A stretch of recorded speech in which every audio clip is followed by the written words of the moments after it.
ನಾನು ನಿಮ್ಮ ಶಿರಾ ಗೆಳತಿ. ಎಲ್ರಿಗೂ ನಮಸ್ಕಾರ. ಎಲ್ಲರೂ ಹೇಗಿದ್ದೀರಾ? ನಾನು ಬಿಸಿಬೇಳೆ ಬಾತ್ ಯಾವ ರೀತಿ ಮಾಡ್ತೀನಿ ಅಂದರೆ, ಫಸ್ಟು 1.5 ಕಪ್ಪು ಟೀ ಗ್ಲಾಸಿಂದ ಬೇಳೆ ಹಾಕ್ತೀನಿ.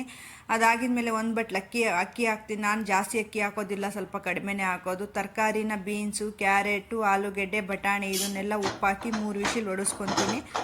ಅದಾಗಿದ್ಮೇಲೆ ಸಪ್ರೇಟ್ 1 ಬಟ್ಲಲ್ಲಿ ನೀರು ಇಟ್ಕೋಬೇಕು. ಕಡಿಮೆ ಆದ್ರೆ ನೀರು ತಣ್ಣೀರು ಹಾಕ್ಕೋಬಾರ್ದು, ಬಿಸಿನೀರು ಹಾಕ್ಕೊಂಡ್ರೆ ಚೆನ್ನಾಗಿರುತ್ತೆ. ಅದಾಗಿದ್ಮೇಲೆ ನಾವು ಒಗ್ಗರಣೆಗೆ ಏನೇನು ಹಾಕ್ಕೋಬೇಕು ಅಂದರೆ, ಸಾಸಿವೆ, ಜೀರಿಗೆ, ಈರುಳ್ಳಿ ಮತ್ತು ಕೆಂಪುಗಾಗೋವರೆಗೂ ಕೂಡ ಫ್ರೈ ಮಾಡಬೇಕು. ಅದಾಗಿದ್ಮೇಲೆ ಟೊಮೊಟೊ ಹಾಕಬೇಕು. ಟೊಮೊಟೊ ಕೂಡ ಅಷ್ಟೇ ಚೆನ್ನಾಗಿ ಫ್ರೈ ಆಗಿದ್ಮೇಲೆ, ನಾವು ಜಾಸ್ತಿ ಟೊಮೊಟೊ ಹಾಕಿದ್ದೀವಿ ಅಂತೇಳಿ ಹುಣ್ಸೆಹಣ್ಣು ಹಾಕ್ದಂಗೆ ಇರಬಾರ್ದು. ಹುಣ್ಸೆಹಣ್ಣು ಹಾಕಿದ್ರೇ ತುಂಬ ಟೇಸ್ಟಿಯಾಗಿ ಬರೋದು. ಒಂದು ಲಿಂಬೆಹಣ್ಣಿನ ಗಾತ್ರನಷ್ಟು ಹುಣ್ಸೆಹಣ್ಣು ಹಾಕಬೇಕು.